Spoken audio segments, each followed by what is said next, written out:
What's up, you guys? It's Jonathan Carter, the movie critic that watches bad movies so you don't have to. And today we are talking about Stranger Things 5, the finale, the end of the show. If you haven't noticed, I obviously am in a different place. I'm in a hotel. I'm traveling this weekend. I'm not able to get any editing or anything done. I don't have my setup, my microphone, light, or anything like that. So this will just be like quick thoughts, minimal editing on the finale of Stranger Things. That being said, please be sure to like and subscribe. Check me out on Instagram and TikTok, Spotify, all that good stuff.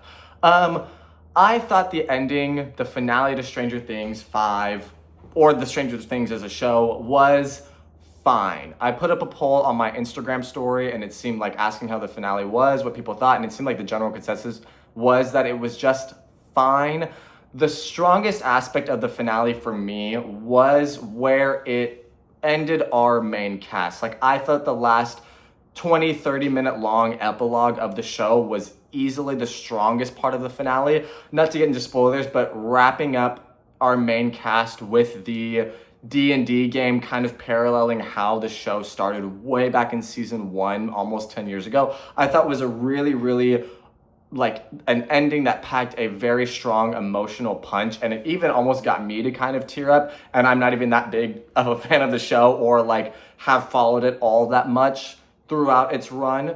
But I thought, again, like, it was very powerful. I like where our characters ended. I like how it wrapped everything up in the epilogue. I even loved how Holly and her friends came down to be kind of in for the D&D game in Mike's, or the Wheeler's basement, to be like the next kind of, core group, carrying on this show, even though it is ending.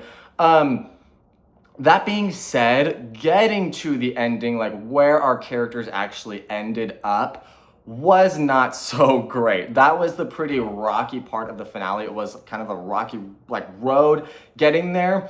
That hour 20 minutes of the finale where it's getting us to Vecna, and then how our characters here defeat Vecna, was rather unsatisfying. I think season 4 was so much stronger as this dramatic weight of a show, and showing us that Vecna is like this entity, this villain, this other dimensional creature, person, somebody to not be messed with. Like, there were real stakes in volume 4 where even we had characters dying or getting severely injured, and that wasn't really present in season 5 throughout any of the volumes. And the finale in volume 2, for me, share a lot of the same issues, where that plot line, not necessarily with Holly's character or that actress, I think she did a phenomenal job, but Henry capturing all of those kids at that house in their mind, or in Henry's mind or whatever,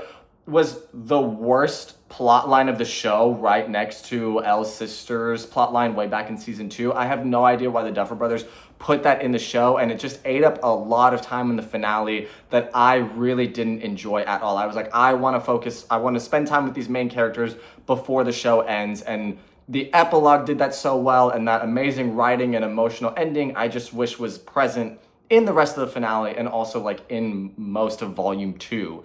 So really, what is so unsatisfying about how they ended Vecna? One, I think it just happened so quickly and rather easily for our characters, when that's something that they struggled with so much in season 4, and then they were like, actually no, Elle has no problem taking him down, Will has powers now, and then all the other main cast can just fight the Mind Flayer. It was that feels a little weird, but okay.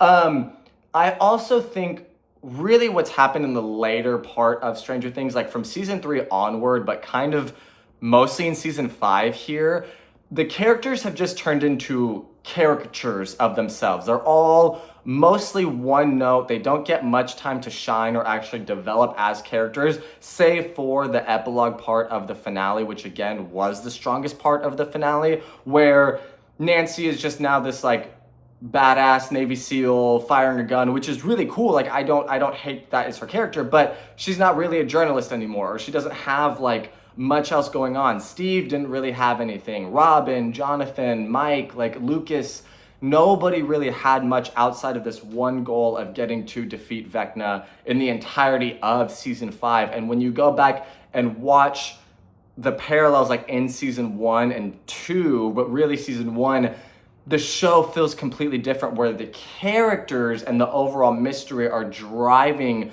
the show forward instead of like this huge cinematic moment of getting to our villain and wrapping up this entire sprawling narrative that is now way larger than life. And it just feels like the Duffer Brothers weren't able to pull all of that together and instead just went for spectacle over actual character development, save again for the ending of like the epilogue, the closing out of the finale.